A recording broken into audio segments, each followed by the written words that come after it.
Hey, it's Carrie, and we are almost back with new episodes for Season 5 of Mission Forward. We have a great lineup of guests and conversations coming, all designed to help you learn the tools to be a communicator for change. Before we get there, I want you to know Mission Forward has a new home over at missionforward.us. You will find all past episodes, new opportunities to become a founding member of the podcast, and early access to future shows. You can also find us sharing highlights and some cool behind-the-scenes content from shows over on Twitter at Mission Forward Show. That's Mission FWD Show. Now, since we're a few weeks out from releasing Season 5, I wanted today to lift back up one of the most important episodes we have ever done. And it was with Natalie Burke of Common Health Action as part of Season 3, called Why Racism Harms Us All. I seem to reference this episode on a weekly basis, if not a daily basis, with a client or a colleague. And given how relevant it remains in today's world, I thought you might appreciate hearing it with fresh ears too. This was and remains a critical conversation, and I am so appreciative of Natalie for having it with me. Take time with this one, and I look forward to seeing you back here in a few weeks.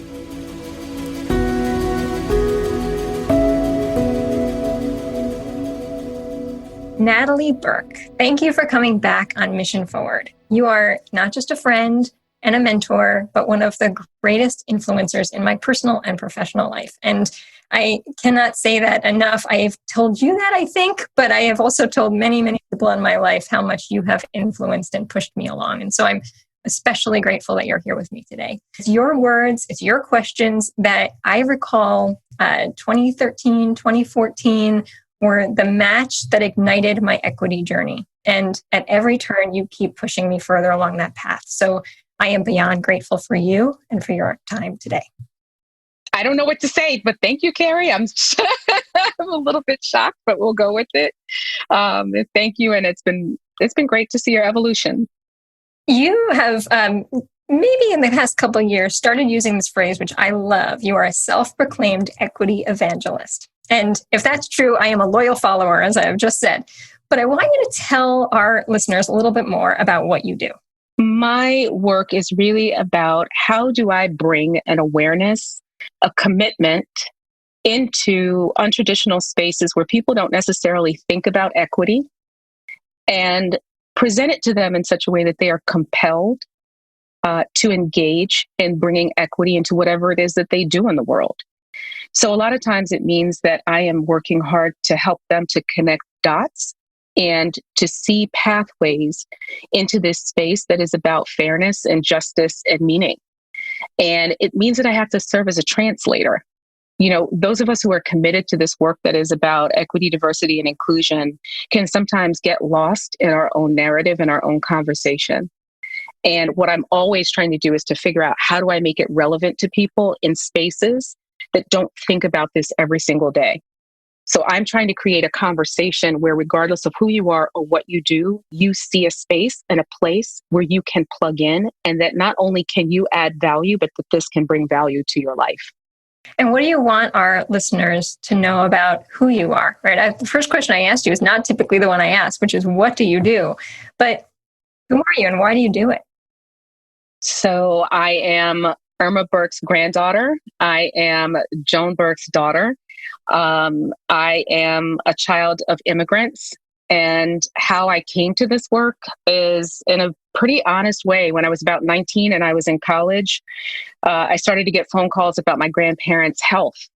And my lineage and my background is Jamaican. And for whatever reason, your health is not private in a Jamaican family. You experience it all together.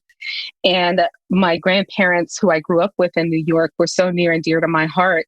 Their health was really important to me. And in those phone calls, what I started to recognize was that they were having trouble navigating the healthcare system in ways that I didn't think were very fair.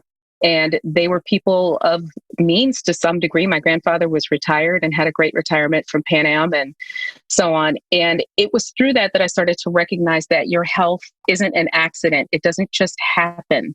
That there are all of these factors that go into whether or not you have opportunities for health, and that identities matter into whether or not you had those opportunities. And so that's really what started me on this journey to wanting to understand how health happens, and to really figure out how to sit at as many seats around the table of health to get different points of view and perspectives.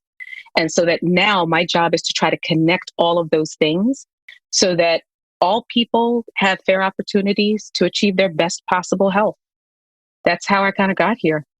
You've been talking about social determinants of health for years, before it was a catchphrase, right? You were deep in work. And I appreciate you sharing that personal story on why. Here we are sitting still in the midst of a global pandemic. And I can't imagine that was something that was on your radar, but I think about it through the lens of the work that you do, right? You have been deep inside public health, how it works and where it doesn't work and why it doesn't work. And there's so much to digest and unpack about this moment that we're in. But I am curious how you've reflected on this moment that we're in, as it relates to you and the work that you do. So I think this moment has taught me a lot about where our weaknesses were as a society and as a system. So when I think about certainly public health more broadly, where we were missing the mark about owning and driving the narrative and the truth about how health happens. Because reality is that when public health is working, no one notices it. When public health isn't working, everybody notices it. And so in the midst of this global pandemic, all of the misunderstandings, the lack of information and support for governmental public health is on display. And I have to remain hopeful that coming out of this time, the public will begin to not only understand, but embrace and support the investments that we need to see in public health, right? I think that's a really critical piece of the equation. I also think in terms of how certain populations and communities have had an inequitable experience with regard to COVID-19 is a reflection of long-standing inequities that come from public policy that is inherently flawed, racist, biased, and created a perfect storm. So when you look at indigenous populations, when you look at Latino populations, when you look at Black African-American populations, and you see the rates of infection, the severity of illness, and the amount of death that's being experienced, that's not an accident, and it's not because there's something inherently broken and wrong with our bodies. That's because we had pre-existing conditions in these communities and these populations and comorbidities, and those were a manifestation of broken policy, right? In housing, education, transportation, employment. And those things manifest as chronic conditions, illness, disease, and early death. The fact that we, have those very same populations to have higher rates of diabetes, which is seen as a co-conspirator of COVID-19, it's not just about genetics, right? It's about this idea that these inequities in these systems create these pressures on our bodies that at a cellular level cause genetic expression to shift and change in ways that make us sicker, that make us medically vulnerable, so that now we see COVID-19 playing out the way that it is. So, I hope that in the midst of all of this, that we can learn, right? And see the failings in systems and institutions, and then chart a new course through new policy, because I think that's a big part of what has to happen. Someone said to me a couple months ago that systems change really at its heart is human change, right? That systems are built by people, and that so many of the systems that are broken and failed are because of human decision. And very much, as you and I have talked recently about, that it's those racist beliefs are deeply embedded in how the systems were built because of the people who built them. There is so much that is now finally coming to the surface that people are willing to look at and address. I'm curious if this is a moment or a movement, and I'm not sure that any of us can answer that yet, but what do you hope that we are in?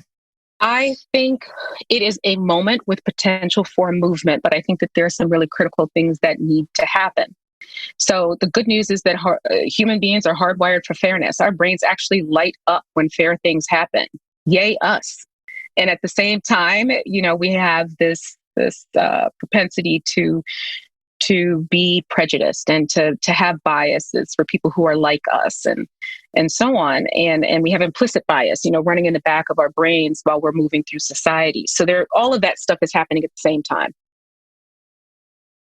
I am hopeful that in an age of social media and technology, things are being brought to the light and are now visible in a way that we can't turn away. We can't look away, right? And at the same time, I'm very conscious that some of those things that we're seeing are traumatic. And that trauma is real, and we're experiencing it individually and collectively. And we're going to need to keep an eye open for that in the future, right? So I am hopeful that the fact that we can't turn away, I'm hopeful that I am hearing and seeing white people engage in a way that I don't think they'll back away from, gives me hope. Because people of color have been carrying this for a very long time, right? We always carry it because our survival depends on it. So I think the question then becomes, why will white people not turn away from it?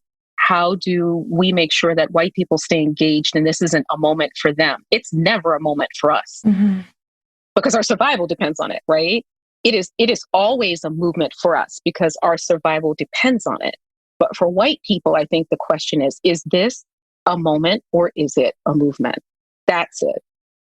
You and I, well, you've already finished the book. I am still reading the book, are both in the midst of one that is an important book for a lot of people to read, and that's Stamped from the beginning. And you asked me a question a few weeks ago, and I wonder if you are comfortable, and again, we can edit this out if you are not, having a conversation, because I think that that's an essential part of what you have just raised, right? For me as a white woman and for my family, my colleagues, my community, that we have work to do. And it is really centered on this idea of how racism harms everyone, all people. And I wonder if you are willing to talk a bit about that, and then let's get into a conversation on that. Because I think it's really a critical part of what many people need to be able to have a conversation around. Since George Floyd was killed on video, I cannot begin to tell you the number of white people who have reached out to me to process. In those conversations, I more and more found myself revisiting a question that I've been asking for the past probably year and a half, 2 years, of white people who are allies. They're either self-identified, or I certainly identify them as allies. And when I say ally, I mean that they have been committed to, invested in this idea around racial equity, right? This idea that we have to deal with racism and the wounds and the traumas and the assaults that stem from it. And in those conversations, just as I asked you, I have asked them, how does racism harm you? And generally, they can't answer. And some of these are people who have been in the fight, down for the cause. I'm talking 20, 30 years of their lives. They've been willing to be, out protesting, some of them at 60 plus years old, with the threat of rubber bullets and tear gas, pepper spray, whatever the case may be, to actually put their physical safety and well-being on the line. And then I say to them, how does racism harm you? And they can't answer because they've never really thought about it. And the reason is because what's happening is they've seen something wrong in the world. They see racism happening and they know that it's wrong. And they are compelled because they don't want to see other people hurt or harmed or endangered, right? That is lovely. They consider it to be ethical. Some of them consider it to be spiritual or religious, right? And that's why they say, I have to stand up for racial equity. I can't allow this to happen. But it's not enough. And it's actually a little bit off target if that's all there is. And so in my mind's eye, me asking this question about how does racism harm you, it stems back to what's in Stamped from the beginning. Cotton Mather, a Puritan minister from the 1700s, really looked at the institution of slavery as the mechanism for white Christians to save Black heathens, right? And so he felt as though it was their job and their responsibility that through slavery, they would bring Black people to Christ and save their souls. Now, the fact that they didn't save their bodies, their families, their history, their safety, their mental health, none of that stuff really mattered as long as they were converted or indoctrinated to Christianity. And in that was the white savior mentality. Fast forward to 2020, and this is where the concern comes in. If we have white allies who engage in the work of anti-racism and racial equity because they want to save the Black and the brown people and the people of color from racism, I actually believe that there's a great potential for them to do harm. I legitimately believe that. If I'm at war and I'm in a foxhole and I look to my right and there's somebody who is fighting for someone else's cause versus me looking to my left and I see somebody who's fighting for the cause because they recognize that their very survival is dependent upon it, who am I going to trust more in the fight? It's pretty straightforward. So that's why I asked you the question, Carrie, because I know that you're committed to this, but I also know that it's critical for you to understand for yourself how racism harms you. And it's not for me to tell you. Right. I've asked people this and had them Google it in front of me. Because they couldn't have an answer. Right. And it's interesting because since you asked me that, I asked members of my family that last week, and they all did the same. They kind of looked at me like deer in the headlights. And we sat on it and realized that for me, and actually you just used the word indoctrination, and that to me is a big piece of it, is to me, racism has manipulated how I've learned, what I have learned to question and what I have been told not to question until much too late in my life. And so now I'm trying to relearn and retrain so many parts of my brain. Certainly even more so now as a mother and a parent, having now a far greater responsibility for what I am leaving behind. And am I perpetuating part of this fight? If I don't have skin in this game, if this is not my fight, then I am just helping someone else. And you don't need my help, right? This is our fight together. And so that is a deeply profound question that really needs to be at the surface right now and needs to stay at the surface. And I appreciate that you are bringing that to the surface. And you do it in such a way, and I'm very aware of what you were just talking about as it relates to trauma, right? That you have both an incredible gift to be able to challenge and come into dialogue and conversation, while you are also still carrying a lot of your, in terms of how you are leading that conversation. And so I'm aware of that and certainly hope I am not adding more burden to you, but I just want to acknowledge and appreciate that you have this amazing gift to get the conversation started and to push to the point where then I say, it's my fight, right? I have to take this on and I have to be able to speak publicly about why racism and how racism harms me, as a way to normalize that to more white people who I think many of them have not yet articulated that in a way that you've really challenged people to. Well, I think, thankfully, and I do appreciate the concern about the weight that I carry. I am thankful. I'm really resilient. And I am incredibly strong.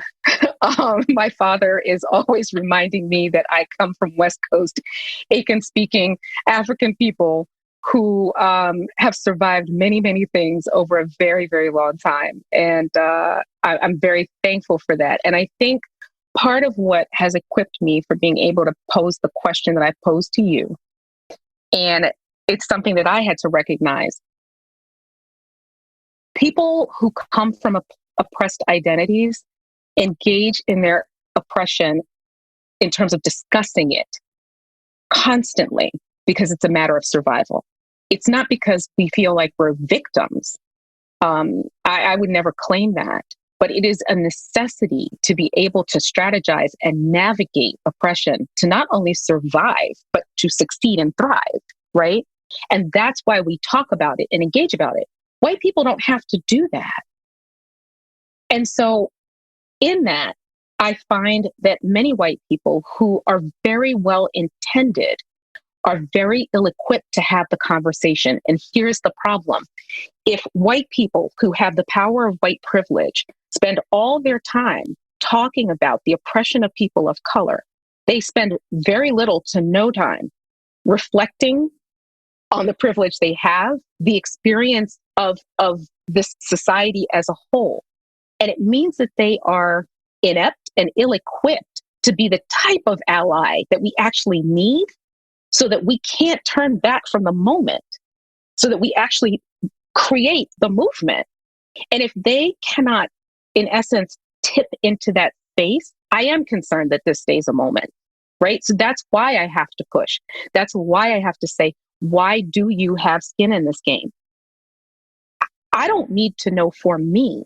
I need you to know for you. Because when it gets hard, when it gets dangerous, when it gets risky, when it gets uncomfortable, when it gets exhausting, you can walk away. I don't get to do that, right? And I know that. It's not even a consideration. I don't get to step back from this. I don't get to ignore this, because every single day this society reminds me that I'm Black. I'm good with that. I like being Black. It's beautiful. Trust me. And at the same time, the fact that you don't have to engage in that conversation means that these are new muscles that as an ally, you need to develop. And so my push, my ask of you is not to have this conversation with people of color. It is to have this conversation with other white people. White people need to talk to white people about this, right? That's where the work can really happen. That's where the traction in this conversation needs to take place. You know, the hardest thing, and the thing that maybe makes me dig in further, is the number of times people have said, why are you putting yourself in that situation? Why are you going there? You've got more to lose. No, I don't, right? I mean, we have to be in this conversation. We have to do something about it. We don't have to just be in a conversation. We have to do something about it. So it's not about how much I'm putting myself or my reputation or my business at risk. Risk of what, right? I mean, what if I don't? And, I often think about the fact that I have a company, I lead a company. I don't do it to profit off of the company. I do it because I truly believe, first of all, that I'm thinking about the model that I'm creating for my girls to watch, right? Are they watching their mom as a brave, strong, courageous person who's willing to stand up for what I believe in? Or do they see me as a businesswoman? I don't care if they see me as a businesswoman. I want them to see me as someone who's got really strong beliefs and convictions. And so anyway, I think it's interesting how many people over the years have said, why do you even do this, right? Why are you putting yourself at risk like that? I don't quite understand that. One thing I've been hearing a whole lot recently, we're talking, again, white leaders, often of great privilege and influence, say, I know I need to do something, but I don't have the words. And so I'm not going to say anything. And so I'm curious what you say to the person who doesn't yet recognize how harmful their words are. It's a double-edged sword in a lot of ways. So here's the thing. If you continue to wait until you have all the right words and all the right language, the moment, the opportunity where you can actually show up as an ally may have passed. And what that means then is that you have to put yourself in a mindset of continuous learning and humility. And you have to be willing to get uncomfortable and to sit in that space of saying, I'm about to say something. I'm probably going to mess this up. I'm going to do my best, and I'm going to ask for grace in advance. But what I'm not going to do is say nothing. Because to say nothing is not acceptable.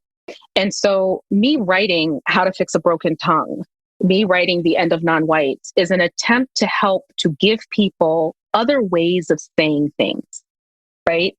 And understanding language is constantly evolving. Carrie, when it comes to talking about LGBTQIA+ communities, plural, it is evolving and moving so quickly. And as someone who doesn't belong to those communities or identities, I have to listen all the time. I have to go in search of information so that I can be an ally. That's the work that I choose to do. And I choose to do that for a host of reasons that are very clear to me because I recognize what it means for my life, not just for the lives of people who identify that way. That's what people of color, that's certainly what Black Americans, African Americans are looking for and expect. So this is not just about want anymore. I expect you to do that work because that's what's going to create this more perfect union that we keep talking about. That's what means that you actually have the skin in the game and you get it, right? And so words matter. Words matter so much, in fact, that, there's evidence that language has the ability to make us physically sick, right? But it also has the ability, when used in the best possible ways, to trigger the release of certain chemicals in our bodies that help us to become more resilient.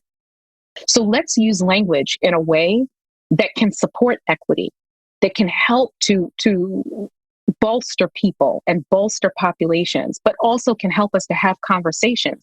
Because this is the other piece. The lack of a common language is a big problem. It's part of why people don't talk about this stuff, not even at Thanksgiving, at the Thanksgiving table. People misuse racism, the word, all the time. People misuse the word racist all the time, right? We've bought into these ideas of what they are and what they're not, but we don't necessarily understand what they are. And when we're talking to one another, we bring all those assumptions into the conversation and get nothing accomplished. So for people who want to have this conversation in a family, or let's say even within their community or organization, before you go too far down the road, make sure you have common language and you've agreed upon it. I think it's a big thing. It's a big deal, a very big deal. I want to go back to where we started, in large part thinking about influence and influencers, and pulling off of something you just said of how much are we really listening to learn versus just listening and then having something to say in response. And I think that there is so much more listening that we need to do. And one of the things that you and your team challenged me on, again, going way back to when I first did my first EDI training with you and your team, as we did that circle of influence, the 10 people that we trust most, and realized how alike my 10 folks were to me in terms of religion, sexual orientation, all of the marks that we looked at. I essentially had a group of 10 that looked just like me, thought just like me.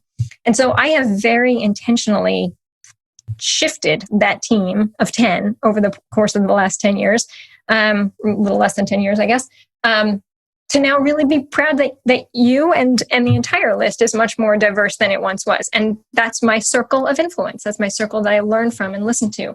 I wonder, as we think about wrapping up here, as you think about how important that diverse circle of influencers is as we come into the most important election of our lifetimes, what we are listening to, what's informing our opinions, what you're seeing, right? What's on your head and your mind as we're coming into this election that we want to reinforce to our listeners right now?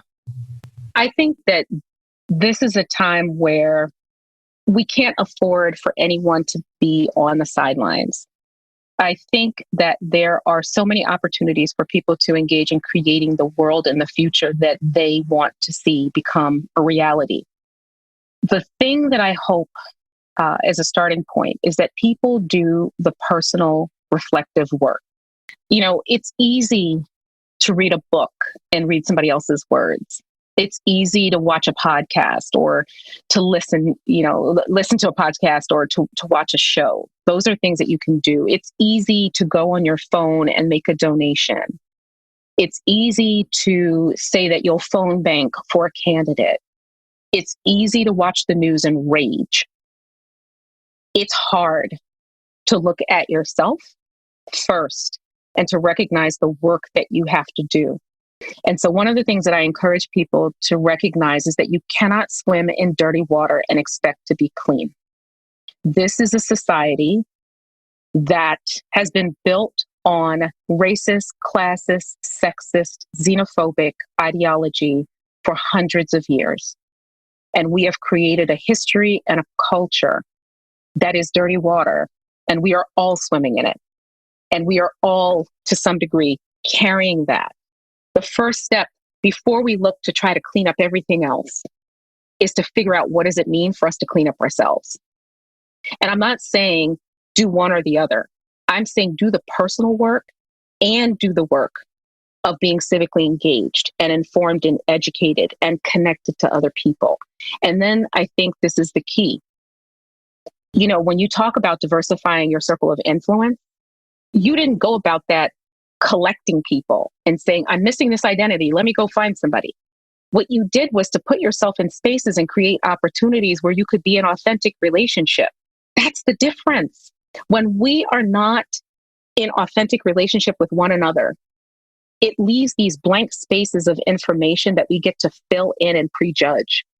And that's why we end up with the inequities that we have in society. But when you are in relationship with people who don't share your identity, those blanks get filled in with truth.